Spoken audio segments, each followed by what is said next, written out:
नमस्कार। जय हिंद, जय भारत।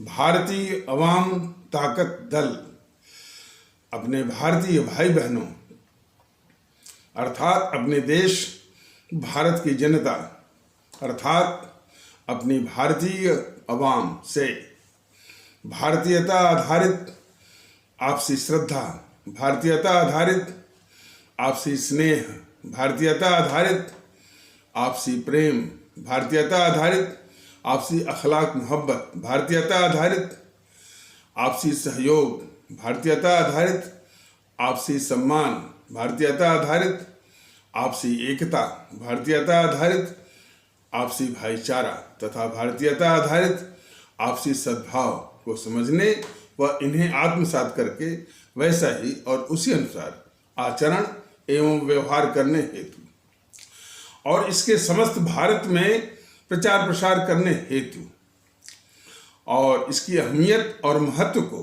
प्रत्येक देशवासी को समझाकर उसे अपनाते हुए वैसा ही और उसी अनुसार आचरण एवं व्यवहार करने हेतु सतत, सदैव और हमेशा अदब के साथ, आदर के साथ अर्ज करता है, विनती करता है।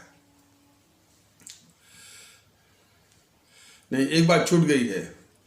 और प्रत्येक देशवासी को अपना ही भारतीय भाई बहन मानकर, समझकर और अपनाकर उनके साथ वैसा ही और उसी अनुसार आचरण एवं व्यवहार करने हेतु सतत, सदैव और हमेशा अदब के साथ, आदर के साथ अर्ज करता है, विनती करता है।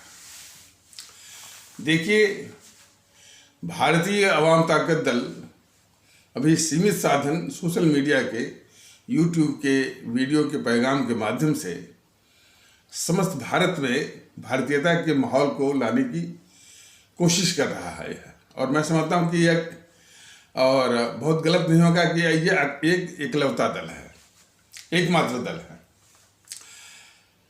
और हमारे सभी आदरणीय भारतीय भाई बहन इस बात को जरूर महसूस करते होंगे, समर्थन दें या न दें वो उनकी अलग बात है। इस देश में भारतीयता की एकता की जरूरत है, वो भी भारतीयता के आधार पर। एकता के नाम पर जातियों की एकता है, संप्रदायों की एकता है, प्रांत के नाम पर एकता है, भाषा के नाम पर एकता है और तमाम इस तरह से तंजीमें बनी हुई हैं, हजारों, और वो पंजीकृत भी हैं। इसी देश में जो जिस देश का संविधान कहता है कि हम सभी भारतीय हैं, इसके अलावा कुछ नहीं है, उसी देश में जो है वो अखिल भारतीय ब्राह्मण महासभा, अखिल भारतीय क्षत्रिय महासभा, अखिल भारतीय यादव महासभा, अखिल भारतीय और तमिल संगम, अखिल भारतीय बंगाली महासभा और अखिल भारतीय जो है वो पंजाबी महासभा, इस तरह की तंजीमों का पंजीकरण मिला हुआ है। पता नहीं कैसे मिला हुआ है और पंजीकरण देने वालों ने जरा भी इसका ध्यान नहीं रखा कि हमारा ये देश जो है ये संवैधानिक देश है और इसमें तथाकथित किसी जाति का न कोई स्थान है, न कोई किसी संप्रदाय विशेष का स्थान है। स्थान है तो सिर्फ जो है वो भारतीयता का है। और लेकिन इसके साथ साथ जो अभी जो बीजेपी, भारतीय जनता पार्टी के शासन आया है, ये लोग ये सिद्ध करने में लगे हैं कि यह देश भी पीछे, संविधान भी पीछे, हमारे भारत के लोग भी पीछे, सबसे आगे सनातन। उनके इस भ्रम को तोड़ना है। यदि राष्ट्र को कायम रखना है तो राष्ट्र की सर्वोच्चता का सम्मान सभी को करना पड़ेगा। और जब राष्ट्र सर्वोच्च है तो इसके आगे न तो कोई सनातन है, न तो कोई इस्लाम है। इसको समझना पड़ेगा। और इस बात को यदि ये जानबूझ करके जो दुष्टता कर रहे हैं उसको छोड़ दीजिए। लेकिन हमारे उन अमर शहीदों ने, जिन्होंने अपने प्राणों की आहुति दी, अपनी शहादत कुर्बानी दी, फांसी के फंदे को हंसते हंसते चूमा, तमाम यातनाएं सही सहते हुए अपने प्राण की आहुति दी, उनके दिलो दिमाग में बस एक ही भाव था कि हमारा ये देश सर्वोच्च है, उसके आगे न तो कोई सनातन है न तो कोई इस्लाम है। आप सभी हमारे परम आदरणीय राष्ट्र महानायक, राष्ट्रभक्त शिरोमणि नेताजी सुभाष चंद्र बोस, शहीद आजम भगत सिंह, अमर शहीद चंद्रशेखर आजाद, अमर शहीद अशफाकुल्ला, अमर शहीद खुदीराम बोस, अमर शहीद सुब्रमण्य भारती, अमर शहीद श्रीमती रानी लक्ष्मीबाई, अमर शहीद तात्या टोपे, अमर शहीद श्रीमती रानी चंद्रिमा, अमर शहीद श्रीमती रानी गडिलू। इनके जज्बों को जरा देखिए। इनके लिए देश सर्वोच्च, उसके आगे कोई सनातन नहीं है, उसके आगे कोई इस्लाम नहीं है, उसके आगे कोई ईसाई या सिख पंथ नहीं है। देश सर्वोच्च, इसी की आवश्यकता है। तो आवश्यकता इस बात की है। लेकिन ये जिन्होंने हिंदू सनातन माने जिन तत्वों ने हिंदू सनातन ऐसे महान आदर्श वाले, पुरातन और उच्च दर्शन वाले माने हिंदू सनातन के इसके समाज को तबाह किया, किन तत्वों ने? उसके ठेकेदारों ने, उसके सामंतशाहियों ने, उसके साम्राज्यवादियों ने तबाह किया। आज वही जो है, जो इस देश की संवैधानिक व्यवस्था के बैकडोर के जरिए पूरे देश पर काबिज होना चाहते हैं, जब से खासकर ये भारतीय जनता पार्टी आई है। और शपथ लेंगे भारत के संविधान की, टीवी चैनल चलाएंगे संविधान की कसम, उसके कैप्शन, उसके शीर्षक में, और उस शीर्षक के तहत जो है जो भी डिस्कशन और परिचर्चा करवाते हैं सिर्फ हिंदू मुस्लिम या सनातन की सर्वोच्चता। ये बदमाशी इनकी चल रही है।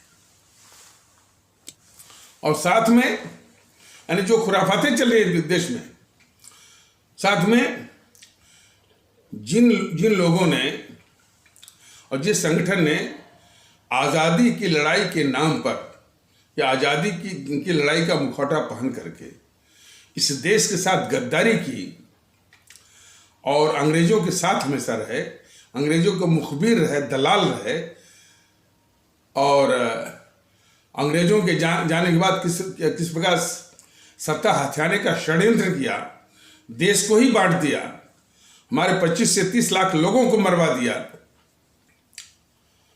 और बोला, और सत्ता हथियाने के बाद, देश बांटने के बाद, पाकिस्तान बनवाने के बाद, 3 करोड़ से ऊपर हमारे भारतीय भाई बहनों के घर उजाड़ने के बाद बोला कि यही आपके लिए आज़ादी है।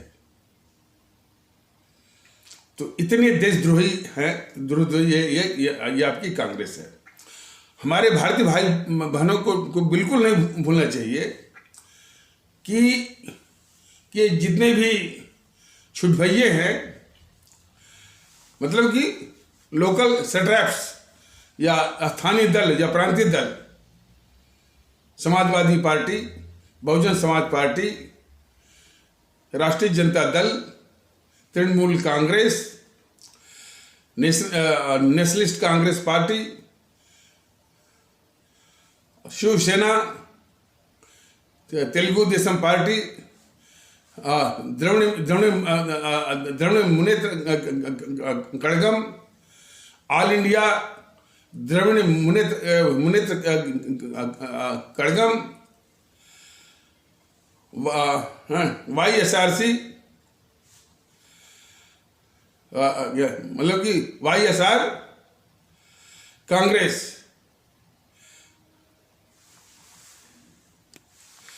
मतलब कि YS राजशेखर रेड्डी कांग्रेस, और जिसका कि वो जगन मोहन रेड्डी वो आंध्र प्रदेश चलाता है, उसका मुख्यमंत्री है, और अकाली, इस प्रकार से, और आम आदमी पार्टी, ये सभी उसी जो अभिशाप है इस देश की, कांग्रेस, उसी के ये जो है डिजेनरेटिव बाई प्रोडक्ट है।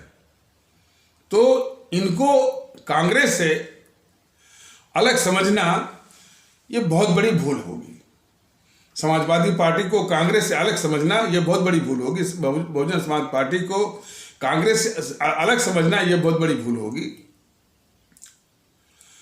और इसी प्रकार इस प्रकार के जितने भी स्थानीय दल हैं और प्रांतीय दल हैं और उनके स्थानीय वो छत्रप हैं, उसके सटरप्स हैं, उनको कांग्रेस की संस्कृति, कांग्रेस की सोच से अलग समझना जो है बहुत बड़ी भूल होगी। तो ये जो है इनका चरित्र है। इसके बाद आए छोटे मियाँ, भारतीय जनता पार्टी वाले। इन्होंने तो और गजब किया। इन्होंने वो तमगा लेके आए कि राष्ट्रवाद, भारतीय सांस्कृतिक राष्ट्रवाद।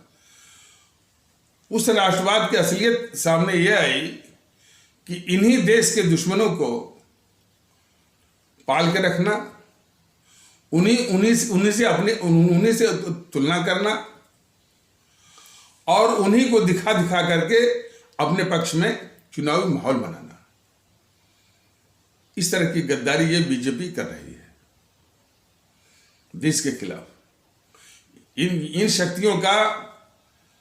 शक्तियों से हमारे देश और हमारे आदरणीय भारतीय भाई बहनों को निजात दिलाने के बजाय, इन शक्तियों का विनाश करने के बजाय, ये भारतीय जनता पार्टी राष्ट्रवाद के नाम पर इनको पाल रही है। बीजेपी वालों का देखिए ना,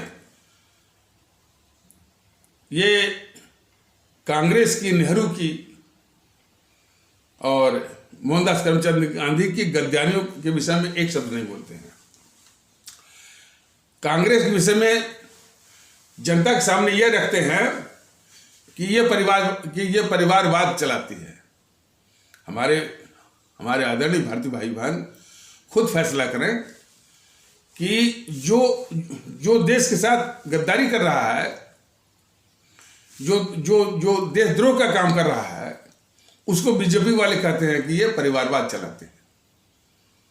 और मोदी महोदय की यानी इस तरह की गतिविधि चलाते उनकी बुद्धि इस कदर कुंठित हो गई है कि पूछ रहे हैं कि ये राहुल और प्रियंका इत्यादि जो है वो नेहरू की टाइटल क्यों नहीं लगाते, गांधी की टाइटल क्यों लगाते हैं। यहीं तक उनकी राजनीतिक बुद्धि मोदी जैसे लोगों की बुद्धि सिमट गई है। और वो इस तरह का जो चक्र चला रहे हैं सिर्फ इसलिए कि इन गद्दार राहुल गांधी, गद्दार जो है, इनको बचाने के लिए। इसको सभी भारतीय भाई बहनों को अच्छी तरह से जो है वो समझना होगा। और उसके इसी पाप को धुलने के लिए बीजेपी ने सुधांशु त्रिवेदी जैसे लोगों को की ब्रिगेड छोड़ दिया है कि दिन रात जो है सनातन की बात की रट लगाते हैं। और झूठ पे झूठ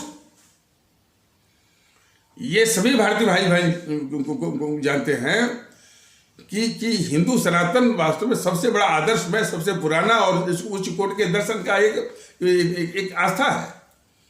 उसको तबाह करने वाले उसमें जो उसके ठेकेदार जो सामंतशाही सोच वाले और सम्राटवादियों ने तबाह कर दिया। और उनके पाखंड और कर्मकांड से उब करके ही उसमें से 3 धर्म निकले, 3 पंथ निकले। सबसे पहले बौद्ध पंथ निकला, इसके बाद जैन पंथ निकला, इसके बाद जो है सिख पंथ निकला, सिर्फ उनके पाखंड और कर्मकांड से उब करके। और जो उन्होंने वर्ण व्यवस्था दी, वर्ण व्यवस्था बाद में वो जो है विकृत होकर के जो है वो जाति व्यवस्था बनी। इस गलती को सुधांशु त्रिवेदी जैसे लोग जो है उस पाप को कबूलते तक नहीं है। उसको कैसे तर्कों के द्वारा वो ढकते हैं, उनके तर्क जरा आप सुन लीजिए। वो कहते हैं कि जातिवाद जो है वो कहीं भी वो हिंदू धर्म में नहीं है। अरे भाई, वर्ण व्यवस्था तो है, जाति व्यवस्था भी हुई है। तो वो कहते हैं कि जब अंग्रेज आए तो उन्होंने 4000 जातियों का उन्होंने जनगणना करवाई, सेंसस करवाया। अरे भाई, मुख्य जो जातियों का जो विभाजन किया जो है इन्हीं सामंतशाहियों ने किया कि ये ब्राह्मण है तो ये क्षत्रिय है, तो ये वैश्य है, ये शूद्र है। और सुधांशु त्रिवेदी जैसे लोग आज तक नहीं कबूल हैं कि उसी हिंदू सनातन समाज में एक तबके को शूद्र बोल करके उसके साथ हजारों साल तक उसके साथ अन्याय किया, शोषण किया, हर तरह से, शैक्षणिक, राजनीतिक और जो है सामाजिक इज्जत का। उस पाप को आज तक सुधांशु त्रिवेदी जैसे लोग आज तक कबूल नहीं। और आज भी हमारा वो तबका भारतीय समाज का वो सम्मान का भूखा है। वो ये कहता है कि भाई हम जिस स्थिति में हैं अपनी काबिलियत से अपने वो जो है हम कमा खा लेंगे, लेकिन हमको सम्मान चाहिए, लोग हमको गले लगाएं। लेकिन आज भी उसी तबके के कट्टरवादी तबकों के जो सिखाए पढ़ाए छुटभैया हैं उनको चमार बोलेंगे, उनको जो है हरिजन बोलेंगे। और ऐसे लोग जो है उस सनातन की शिक्षा दे रहे हैं। मुझे और भारतीय जनता के दल को किसी भी पंथ में नहीं जाना है। उसका माना कि हर एक पंथ अपने अपने हिसाब से वो आदर्शमय है और महान है। बस उसमें थोड़ा सा जो सुधार लाने की जरूरत है वो मानवता उन्मुख करने की आवश्यकता है, बस। और ये इशारा हमारे बाबा साहब अम्बेडकर ने दी है। ये इशारा उसके पहले हमारे स्वामी विवेकानंद जी ने दी है कि सभी पंथों की जो कसौटी है मानवता है। मानवता की कसौटी पर ही सारे पंथ जो है कसे जाएंगे। और देखिएगा कि जितने भी ये उसके ठेकेदार हैं इस तरह से, यानी वो पंथ को पेश करते हैं जहां मानवीय मूल्यों की वो निर्मम हत्या होती है। हमारे स्वामी विवेकानंद कहते हैं ना भाई कि भाई मैं उस प्रभु का सेवक हूं जिसको अज्ञानी लोग मनुष्य कहते हैं, और इसी प्रभु की सेवा करना और उसकी सुख सुविधा का चिंतन करना ही हमारा धर्म है, और इसके आगे मैं किसी धर्म को नहीं मानता। स्पष्ट उन्होंने कह दिया कि मानवता की सेवा करना और उसी की सुख सुविधा का चिंतन करना ही जो है स्वामी विवेकानंद जी का धर्म है। और वो आगे उसको और भी स्पष्ट करते हैं कि इसके आगे वो किसी धर्म को नहीं मानते। लेकिन फिर भी ये कट्टरवादी तत्व जो है स्वामी विवेकानंद जी का फोटो भी लगाते हैं और बोलते हैं कि वो हिंदू और वो सनातन की बात करते हैं। अरे और तो छोड़ दीजिए, ये योगी आदित्यनाथ वो एक जो है इस्लाम आस्था वाले भारतीय भाई बहनों के तबके से बहस कर रहे थे महोदय। वो हमारी भारतीय बहन जो कि इस्लाम आस्था वाले तबके से थी, वो ये कह रही थी कि हमको मैंने हमारे स्वामी विवेकानंद जी और सूफी संत हमारे आदर्श हैं, बहुत सही और बहुत उत्तम बात, और हमको हिंदुस्तानी होने पर गर्व है। इतनी बात वो हमारी भारतीय बहन कह रही थी जो कि इस्लाम आस्था वाले भारतीय भाई बहनों के तबके से थी।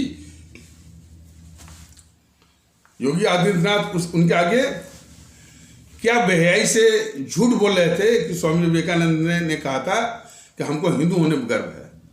अब भी योगी आदित्यनाथ महोदय सुधर जाइए और सुधार लीजिए अपने को। स्वामी विवेकानंद जी ने कभी नहीं कहा कि उनको हिंदू होने पर गर्व है। हिंदू पंथ की कितनी कमियां हैं उसका एक संग्रह है। आप कहें तो मैं आपको भेज दूंगा। काफी उन्होंने मैंने जो देखिए समझने की जरूरत है कि हिंदू सनातन जो आस्था अपने आप में महान है। लेकिन जिस तरह की प्रैक्टिसेस, जिस तरह के व्यवहार मिलाते हैं, यानी मानवीय मूल्यों से दूर या मानवीय मूल्यों को कुचलने वाला, उस पर ध्यान देने की जरूरत है। और उसी पर ध्यान देने के लिए स्वामी विवेकानंद ने समय समय पर जो है हिंदू सनातन वालों को चेताया है।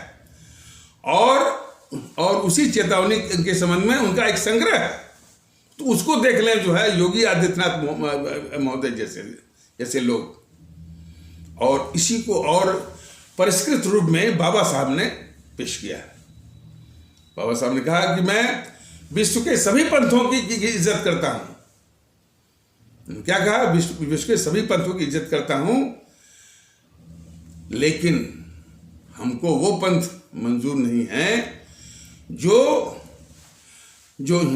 कि पंथ को लक्ष्य के रूप में साधते हुए मानवता को साधन के रूप में इस्तेमाल करते हैं।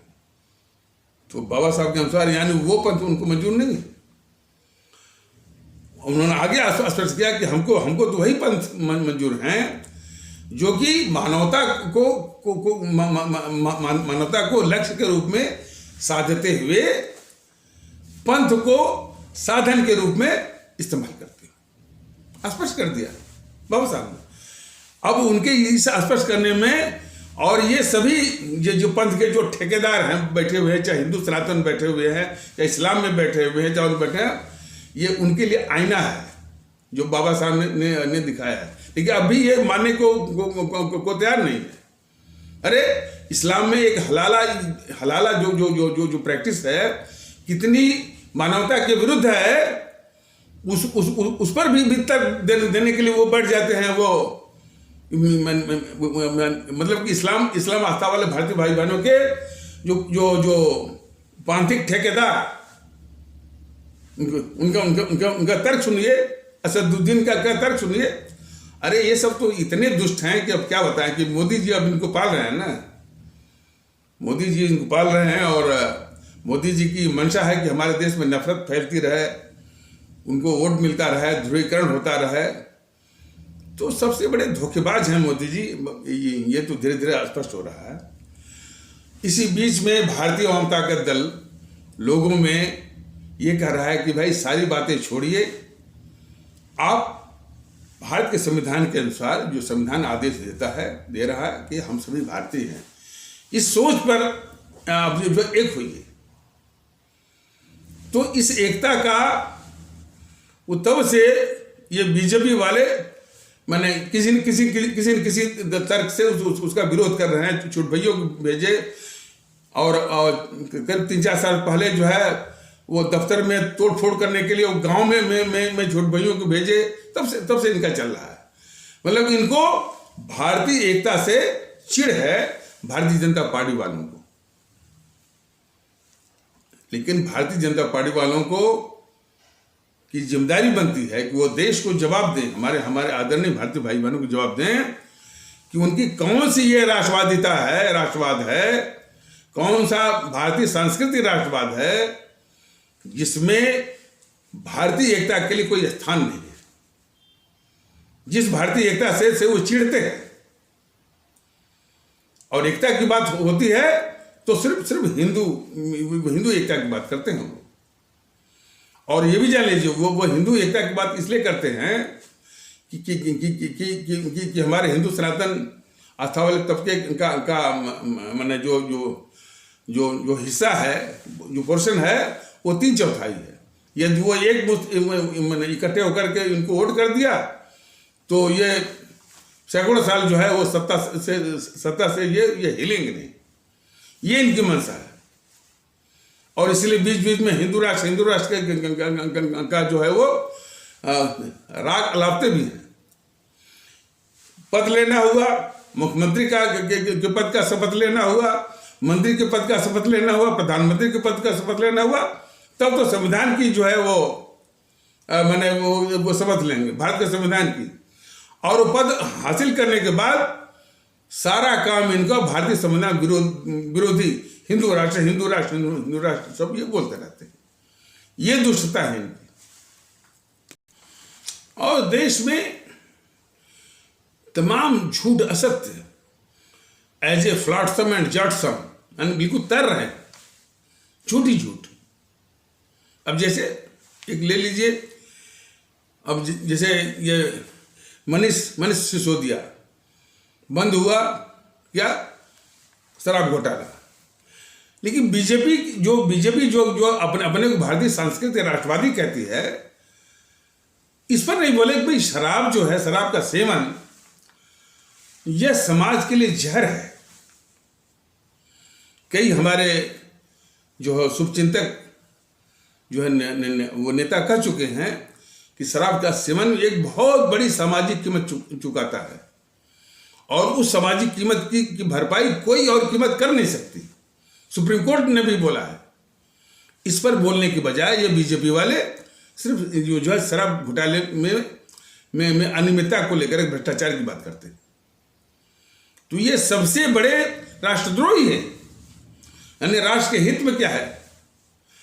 और उसका पाखंड तो देखिए, शराब बनाने के उद्योग चल रहे हैं, उसके वितरण की भी व्यवस्था है, डिलीवरी की भी व्यवस्था है, चल रही है, वो भी सरकार के द्वारा। और वही सरकार विज्ञापन लगाती है हमारे गरीब और सामान्य भारतीय भाई बहनों के लिए, अगर तुम्हें औलाद है प्यारी तो समझो नशा पाप है भारी। ये शराब बनवाएंगे, शराब का जो है शराब का वितरण भी करवाएंगे, उसकी डिलीवरी भी करवाएंगे।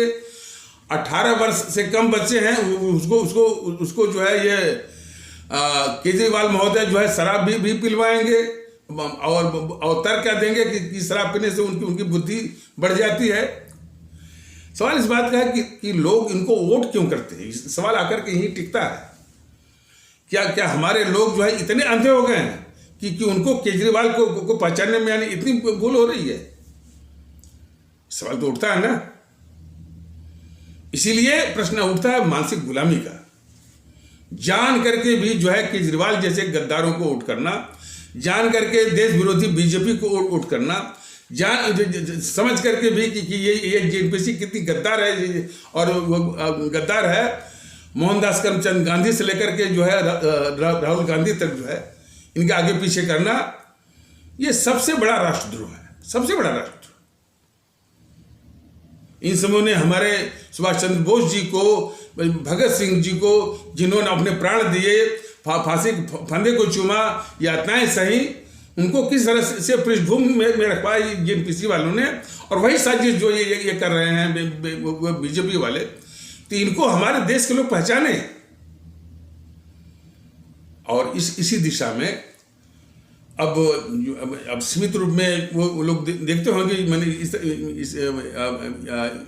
भारतीय जनता दल के इन वीडियोस को, तो अब इस तरह की प्रतिक्रियाएं आ रही हैं कि यदि हमारे देश की जनता, हमारे आदरणीय भारतीय भाई बहन, जो भारतीय जनता दल बातें बता रहा है देश के हित में, भारतीयता के हित में, भारतीय एकता के हित में, यदि इनको आत्मसात कर ले और इन देश विरोधी काले अंग्रेजों का नाश कर दे, तो हमारा देश सदैव के लिए जो ताकतवर बन जाएगा। ये एहसास आ रहा है। लेकिन वही भारतीय एकता बीजेपी जैसे नकली राष्ट्रवादियों को खलती है। बीजेपी जैसे नकली जो है भारतीय सांस्कृतिक राष्ट्रवादियों को खलती है। तो इनको बेनकाब करना बहुत आवश्यक है।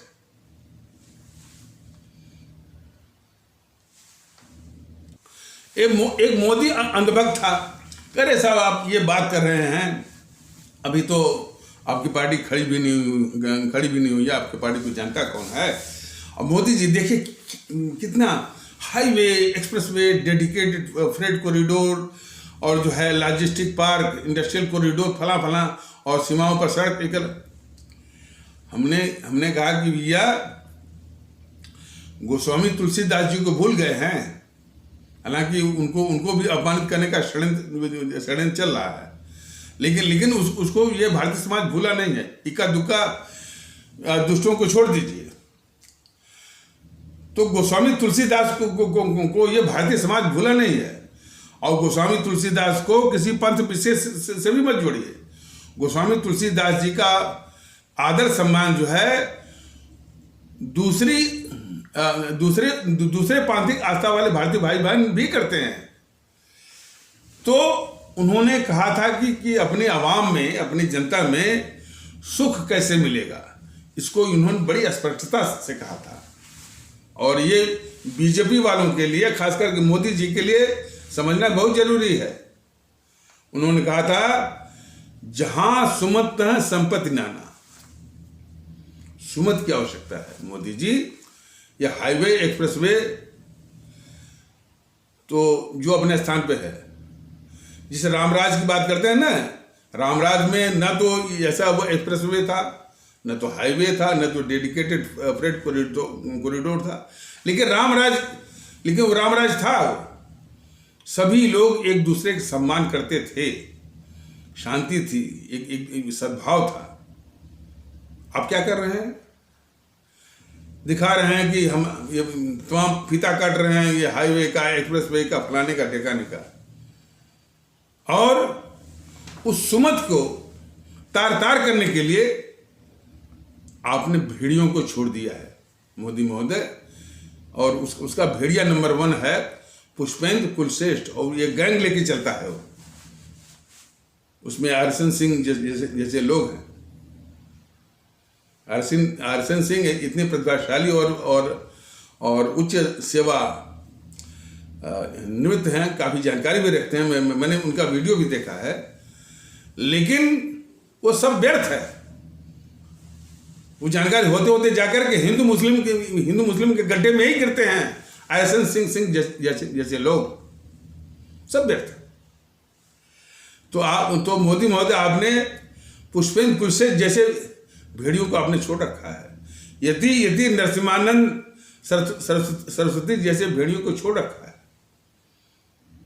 जो कि हमेशा सनातन पंथ को दूसरे पंथ से ऊंचा दिखा करके हमारे समाज में नफरत फैलाते हैं, और हमेशा यानी उसकी आलोचना करके, उस पर आक्रमण करके। तो ये दोनों जो है नफरत फैलाने वाले, ये आपने भेड़ियों छोड़ दिया। और बाकी भेड़िए जो है वो दूसरे राजनीतिक दलों से हैं, उनको आप पाल रहे हैं। जैसे तौकीर रजा है, शफीकुर रहमान वर्क है, असदुद्दीन ओवैसी है, वामन मिश्रम है। और इसमें जरा विशेषता देखिए, ये पुष्पेंद्र कुलश्रेष्ठ जो है या सुधांशु त्रिवेदी जो है, वामन मिश्रम पर एक शब्द नहीं बोलता है। इनकी हिम्मत नहीं बनती है। वो वामन मिश्रम हमारे ब्राह्मण कहे जाने वाले भारतीय भाई बहनों पर बराबर निरंतर वो आग उगलता है। वो वामन मिश्रम, उस पर सुधांशु त्रिवेदी की घिघी बंद रहती है कि इस तरह से जो है वो झर उगलता है। उसके असलियत के भी विषय में बोले, ऐसा सुधांशु त्रिवेदी नहीं करता है। ऐसा जो है पुष्पेंद्र कुलश्रेष्ठ नहीं करता है। और उसी की भाषा में, उसी की तर्ज पर चंद्रशेखर रावण भी है, राजरत्न अंबेडकर, प्रकाश अंबेडकर, ये सब कर रहे हैं। तो सुमत को तार तार करने के लिए मोदी महोदय आपने पूरी व्यवस्था जो है आपने कर रखी है।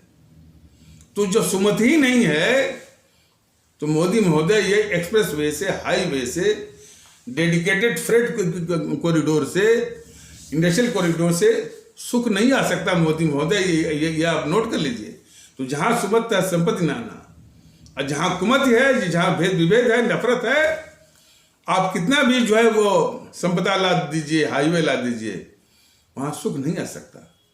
शायद आपकी खोपड़ी में न समझ में आए, हमारे देश में एक बहुत बड़ा तबका है जिसको न तो हाईवे से मतलब है, न तो एक्सप्रेसवे से मतलब है। वो रेहड़ी पटरी वाला है।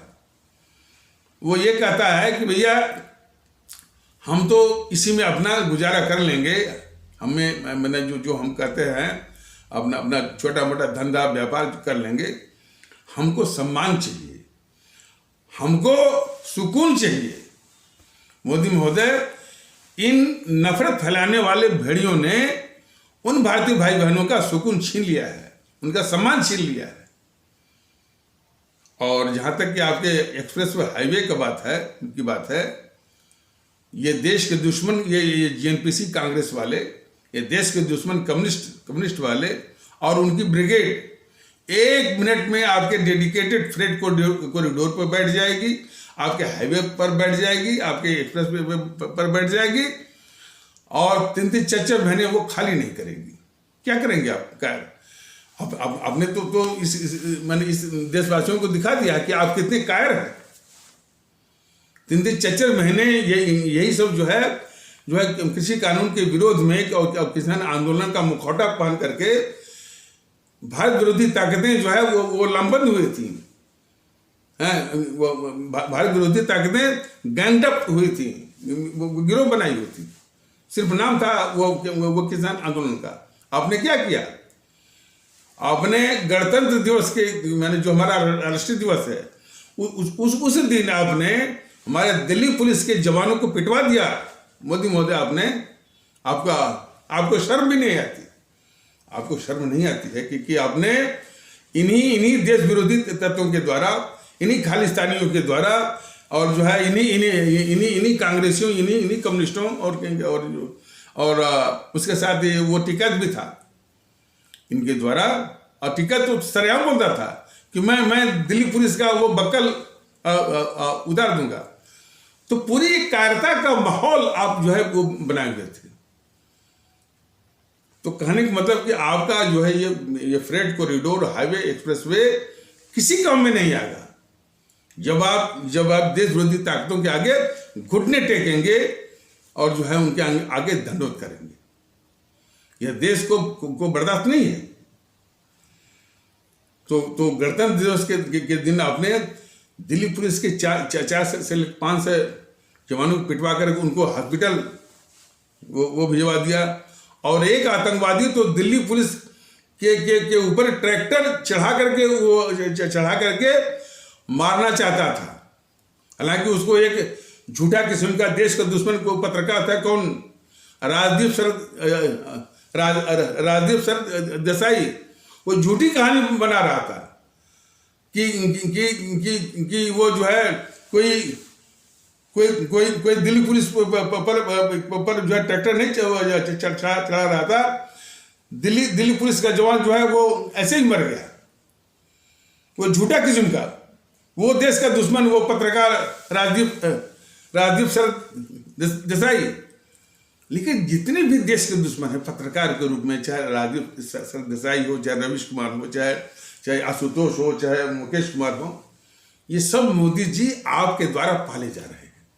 इनके विनाश के लिए जनता ने आपको वो प्रधानमंत्री बनाया और आप इनका विनाश करने के बजाय आप इनको पाल रहे हैं और इन्हीं को दिखा करके वोट मांग रहे हैं आप। तो उसी गणतंत्र दिवस के दिन खालिस्तानी आतंकवादी जो है वो लाल किले पर चढ़ गए, जबकि वहीं पर दिल्ली पुलिस थी। लाल किले के अंदर जो है एक सेना की टुकड़ी भी थी। आपने जो है सबको जो है वो कायर बना दिया, दिल्ली पुलिस को भी और सेना को भी, और उन आतंकवादियों को पूरा मौका दिया आपने। वो हमारे राष्ट्रीय गौरव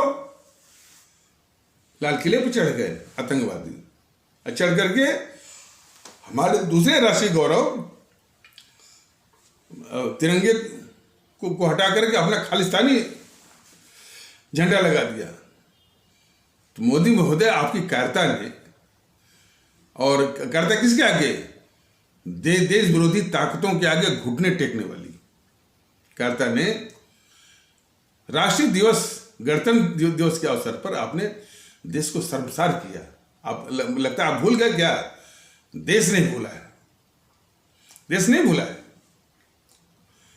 और इसके बाद आपके कायरता की तो हद हो गई कि आपने देश, मैंने गणतंत्र दिवस के दिन जो है वो भी लाल किले पर खालिस्तानी झंडा वो लगवाने का पूरा मौका दिया आपने, जबकि वहीं पर दिल्ली पुलिस के जवान भी थे, हमारे सेना की टुकड़ी भी थी लाल किले के अंदर।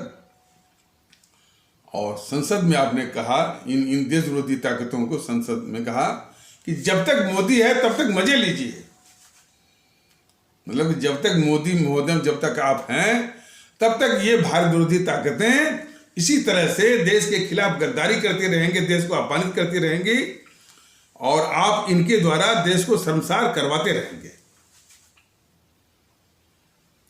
तो ये चरित्र आपका है, आपका व्यक्तिगत चरित्र होता कोई बात नहीं। आप प्रधानमंत्री के रूप में जो देश को शर्मसार कर रहे हैं। अब तक तो ये था कि ये देश के गद्दार नेहरू था, मोहनदास करमचंद गांधी थे, वो थे। आप इन गद्दारों की तरफदारी कर रहे हैं। आपकी समझ में नहीं आता कि ये नेहरू जो है, हमारे सुभाष चंद्र बोस को अंतर्राष्ट्रीय आपराधिक घोषित करवाने के लिए माउंटबेटन से मिलकर के दस्तावेज तैयार वो करवाया। आपको इतनी भी शर्म नहीं आती है मोदी महोदय कि जिस स्थान पर जॉर्ज पंचम जो कि हमारे देश का शत्रु था, वो इंग्लैंड का किंग था, वहां पर सुभाष चंद्र बोस की मूर्ति आप लगवाते हैं, और मूर्ति वो सलाम करते हुए जॉर्ज पंचम को। कहां पर? India gate.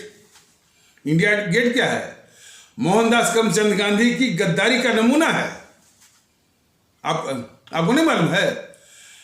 इंडिया गेट पर यानी उन लोगों का नाम खुदा हुआ है जिनको वो मोहनदास करमचंद गांधी 1913 में अंग्रेजों की सेना में भर्ती करवाया था। मोदी महोदय जान लीजिए, इंडिया गेट जो है यह देश के खिलाफ गद्दारी का वो नमूना है। वो आप में थोड़ी भी गैरत होती तो उस इंडिया गेट को डिवास्टेट करके, बुलडोज करके आजाद हिंद फौज का एक वो स्मारक आप बनवाते। भारतीय जनता पार्टी अपनी आवाम से कह रहा है कि जिस वक्त हमारे आदरणीय भारतीय भाई बहन जो है वो आशीर्वाद दे करके सत्ता का उपकरण इसके हाथों में सौंपेंगे, निश्चित तौर पर इसी इंडिया गेट को डिवास्टेट करके, उसको बुलडोज करके वहां पर आजाद हिंद फौज का स्मारक बनेगा। और हमारे जो 60,000 आजाद हिंद फौज के सैनिकों में से जो 28,000 जो शहीद हो गए थे, उनका नाम उस पर होगा। और वहीं पर विश्व की सबसे ऊंची प्रतिमा हमारे परम आदरणीय राष्ट्र महानायक, राष्ट्रभक्त शिरोमणि नेताजी सुभाष चंद्र बोस जी का होगा, जिनके लिए आप जो है 5 फीट की मूर्ति लगा करके आपने सुभाष चंद्र बोस को अपमानित किया। आपको शर्म नहीं आई कि सरदार वल्लभ भाई पटेल की आपने स्टैच्यू ऑफ यूनिटी बनवा दी, और सुभाष चंद्र बोस की जो है 5 फीट की मूर्ति। कितना बड़ा धोखा दे रहे हैं यहाँ इस देश को मोदी महोदय। ये हमारे देशवासी जाना है। लेकिन जो राजनीतिक माहौल ये सब समाजवादी पार्टी वाले, बहुजन समाज पार्टी वाले, टीएमसी वाले बना रहे हैं, इन बातों पर तो कोई इंसानों को ध्यान ही नहीं है। सिर्फ बीजेपी से सत्ता छीनने के लिए वो इकट्ठे होते हैं, गठबंधन, महागठबंधन, ये गठबंधन। तो और उसमें नीतीश है, कभी ममता है, कभी ये है, कभी राहुल है। इन ताकतों को नस्तमे नाबूद करना है। ये हमेशा हमारे भारतीय समाज में जारी घोलते रहेंगे। कोई कह रहा था कि अरे साहब हमेशा आप नेगेटिविटी की बात करते हैं, नेगेटिव राजनीति। ऐसे तत्वों की खोपड़ी में ये बात डालने की जरूरत है। जब तक ये देश के दुश्मन का नाश नहीं होगा, चाहे आप उसको नेगेटिविटी कहिए चाहे पॉजिटिविटी कहिए, इनका नाश बहुत जरूरी है। और ऐसे तर्क देने वालों का हम बखूबी जानते हैं वो किस तरह से तर्क गढ़ते हैं, किस तरह से तर्क फैलाते हैं, किस तरह से झूठ और जो है दुष्प्रचार करते हैं। अब इतना दिख रहा है तो कोई नेगेटिव राजनीतिक बात नहीं है। ये देश के हित में है, भारत के हित में है कि ये देश विरोधी ताकतें जिनकी पहचान हमने नहीं, हमारे शहीद आजम भगत सिंह ने कर ली है कि ये काले अंग्रेज हैं, देश के अभिशाप। ये भारतीय जनता पार्टी हो, कांग्रेस हो, कम्युनिस्ट हो, ये काले अंग्रेज हैं, हमारे भारतीय समाज को विखंडित करने वाले। इनसे कोई अच्छी बात, देश हित की बात और भारतीय समाज के हित की बात कतई हो नहीं सकती। हर जगह तांडव, नफरत का तांडव। तमिलनाडु से शुरू करिए। तमिलनाडु में जो है वो उत्तर भारतीयों के खिलाफ नफरत का माहौल, हिंदी के खिलाफ नफरत का माहौल, प्रांतिक कट्टरता, भाषाई कट्टरता का पूरा तांडव है। जाकर देख लीजिए। और ऐसा ही ये चला रहे हैं। अब मोदी महोदय उस जहरीले वातावरण से लड़ने के बजाय, वो कैसे कम हो उसकी चिंता करने के बजाय उसको और हवा देके चले आए। तो देश की स्थिति बड़ी गंभीर है, बिखराव की स्थिति बड़ी गंभीर है।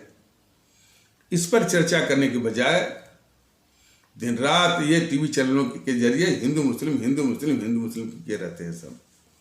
और सुधांशु त्रिवेदी का उनका हिंदू सनातन की बात करता रहता है। ऐसे वातावरण का नाश होना चाहिए। और इसी बीच में सब कहते हैं ये गांधी नेहरू का देश है। जिन्होंने इस देश के साथ गद्दारी किया, देश को बांटा, पाकिस्तान बनवाया और पाकिस्तान प्रायोजित आतंकवाद आज जो है वो भारत का खून बहा रहा है। ये तो मालूम था ना इन गद्दारों को, मोहनदास करमचंद गांधी और नेहरू को, कि यदि देश बटेगा फिर मांग होगी कि आबादियों का हस्तांतरण हो, आबादियों का हस्तांतरण में मारकाट होगी। ये मालूम था इन सबों को। और ये झूठ मूठ की कहानी कि इनको मौलाना आजाद ने समर्थन दिया, समर्थन नहीं दिया, सब चीज बकवास। मोटे मोटे जो है मुद्दों पर इनको कसी, अब ये भाग खड़े होंगे और इनका विनाश करना है। सबसे बड़ा प्रमाण तो यह है कि इसका अब सामने आ गया कि इस कांग्रेस ने देश बांटने का प्रस्ताव पास किया हुआ है। बात यहीं पर खत्म होगी। ये प्रमाणित हो गया कि देश बांटने का प्रस्ताव इसने वो पास किया हुआ। तो इस तरह का झूठ कि देश जो है जो वो धर्म के आधार पर बटा, फलाने में बटा, ठिकाने में बटा। 1909 का मैंने इंडियन काउंसिल एक्ट 1909 में जो व्यवस्था थी कि जो है हमारे इस्लाम आस्था वाले भारतीय भाई बहनों के लिए अलग मतदाता मंडल की, उसको कांग्रेस ने मान लिया। उसके मानने का मतलब है कि भारत का विभाजन और पाकिस्तान के निर्माण की नींव इसने रख दिया इसी देश की गद्दार कांग्रेस ने। तो इस यथार्थ को माने देश को बांटने के अपराध को भी इधर उधर सब फेंकते रहते हैं ये कांग्रेस वाले। कभी जिन्ना साहब के ऊपर, तो कभी आरएसएस के ऊपर, तो कभी जो है सावरकर के ऊपर, टू नेशन थ्योरी, फलाने ठिकाने, सब बकवास और सब झूठ। इन गद्दार का वो कांग्रेसियों में गद्दार देखिए इसलिए कहा जा रहा है कि जिसने देश के साथ गद्दारी की। हमारे देश के लोग आज़ादी के लाने के संघर्ष में, आज़ादी के संघर्ष में अपने यानी प्राण दे रहे थे। और ये कांग्रेस वाले जो है वो अंग्रेजों से मिलकर के, सिर्फ दिखावटी मिलकर के उनकी मुखबिरी और जो है उनकी दलाली, चमचागिरी कर रहे थे। और ये चीजें जो है ये मैंने फूट के आभार हैं। ये दबाने, इन सबों ने दबाने की बहुत कोशिश किया। अब तो ये बात आ था कि उस जमाने में कई सांसद, ब्रिटेन के कई सांसद बोले थे कि ये Mohandas Karamchand Gandhi is the only confident British soldier. वो बोलते थे कि ये मोहनदास करमचंद गांधी एकमात्र जो है ब्रिटिश हुकूमत का एकमात्र जो है वफादार सिपाही है, बोल चुके हैं। बाबा साहब अम्बेडकर ने भी कहा था कि ये बड़ा डेंजरस है ये मोहनदास करमचंद गांधी, ये डबल डीलर है। जनता को धोखा दे रहा है कि आज़ादी की लड़ाई लड़ रहा है और उधर उससे भी डील करता है। वो अंग्रेजी सरकार से भी। अब ऐसे भी इस कांग्रेस की जो है, जो स्थापना जो है, अंग्रेजी सरकार ने किसी अंग्रेज के द्वारा ही, इसी से, यानी कांग्रेस का ये डीएनए समझना है या उसका चाल चरित्र समझना है तो कांग्रेस की स्थापना जो है अंग्रेजी सरकार ने किसी अंग्रेज के द्वारा ही वो करवाई थी। और भी मैंने विचित्र बात कि वो स्थापना करने वाला ह्यूम जो है, हमारे 1857 की जो क्रांति थी उसमें हजारों क्रांतिकारियों का हत्यारा था, क्योंकि उसमें वो इंटेलिजेंस ऑफिसर था। तो हमारे हजारों जो है क्रांतिकारियों का हत्यारा जिस संस्था का संस्थापक हो, हमारे आदरणीय भारतीय भाई बहन समझ जाएं कि वो किस कदर का जो है वो संगठन होगा हमारे देश के लिए। ये सारी असलियत जो है सुधांशु त्रिवेदी जानता है, बोलता नहीं। सुधांशु त्रिवेदी जैसे लोग भी इस मुल्क के लिए बहुत खतरनाक, जो कि इस कांग्रेस को किस तरह से बचाते हैं। तो हमारी आवाम को फैसला करना है कि यदि इस देश को महफूज करना है, सुरक्षित करना है, इनसे निजात पानी है, तो इन ताकतों को ईवीएम मशीन पर जो है नस्मे नबूद करना पड़ेगा। यही उपाय है, यही अंतिम उपाय है। और उसमें भी ये वेलवेट रेवोल्यूशन, यानी मखमली क्रांति, माने जिसमें कोई अशांति न हो, किसी को तकलीफ न हो, मन की ताकत से ही जो है ये क्रांति लानी है। और इनकी हर बात को झूठा करना है। अब जब भारतीय ताकत दल देश में भारतीय एकता की बात ला रहा है, तो ये राष्ट्रवादी, नकली राष्ट्रवादी, यानी इनको बुरा लगता है। भारतीय ताकत दल जब कह रहा है कि भाई सुभाष चंद्र बोस जी हों, हमारे अशफाकुल्ला जी हों, चंद्रशेखर आजाद हों, भगत सिंह, इनकी इज्जत करो, तो जीएनपीसी के पापों को ढकने के लिए सिर्फ दो नाम लाते हैं, गोडसे और जो है वो सावरकर का। गोडसे का नाम इसलिए लाते हैं कि गोडसे का नाम लेते ही फट से जो है तुरंत जो है ये जीएनपीसी वाले इन बीजेपी वालों से अपना मंच को ऊपर कर लेते हैं। और ऊंचे मंच से कहते हैं कि देखिए हम गांधी की पार्टी के हैं और ये गांधी के हत्यारे की पार्टी की। और इन बीजेपी वालों को एक दुविधा में फंसा देते हैं। एक मौके पर बीजेपी वाले कहते हैं, एक मौके पर वो गांधी को ये पूजा करते हैं, गांधी महात्मा, और फिर उसी के हत्यारे को, उसी के तथाकथित, हम तो हत्यारा नहीं मानते हैं, और भारतीय ताकत दल भी जो है गोडसे को एकमात्र हत्यारा नहीं मानता है, लेकिन मान लीजिए जिस तरह का दुष्प्रचार है तो उसी हत्यारे को ये देशभक्त भी कहते हैं। तो बीजेपी वाले मैंने इन जीएनपीसी को बचाते जो है इस दुविधा में फंसने के लिए भी तैयार है कि उस मोहनदास करमचंद गांधी को राष्ट्रपिता महात्मा के रूप में भी पूजा करते हैं, और उसके तथाकथित हत्यारे गोडसे को देशभक्त भी बताते हैं। तो इसी से तो इनकी असलियत तो पोल खुलती है। और सावरकर जी बहुत बड़े देशभक्त थे, 38 साल तक वो जेल में रहे।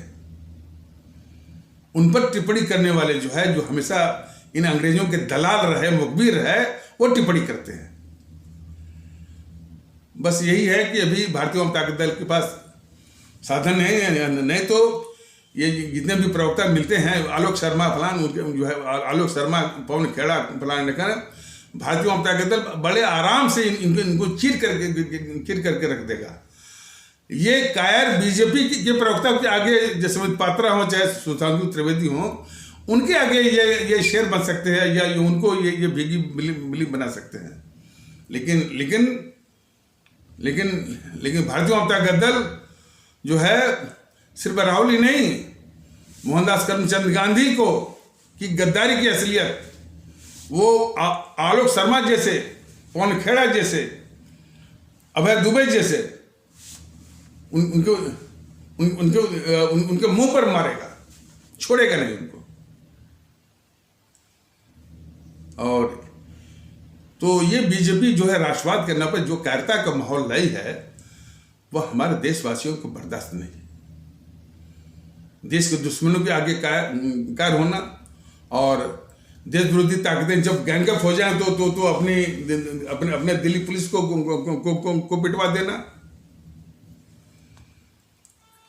सीए के नाम पर जो हिंसा हुई,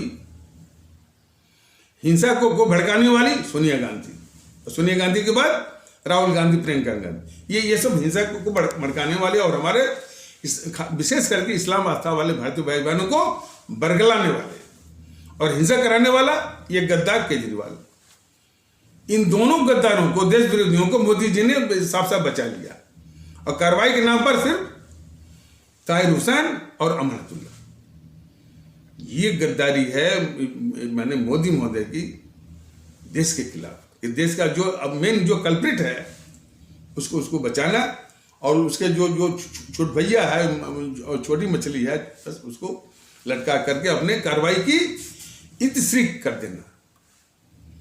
और ये सब करते रहेंगे जब तक कि हमारे देश की जनता इनके भूले में भकाऊ में। देखिए आज चुनाव का परिणाम आ रहा है ना, मेघालय का, त्रिपुरा का और नागालैंड का। बस अब जब इनको वोट मिल जाएगा तन जाएंगे।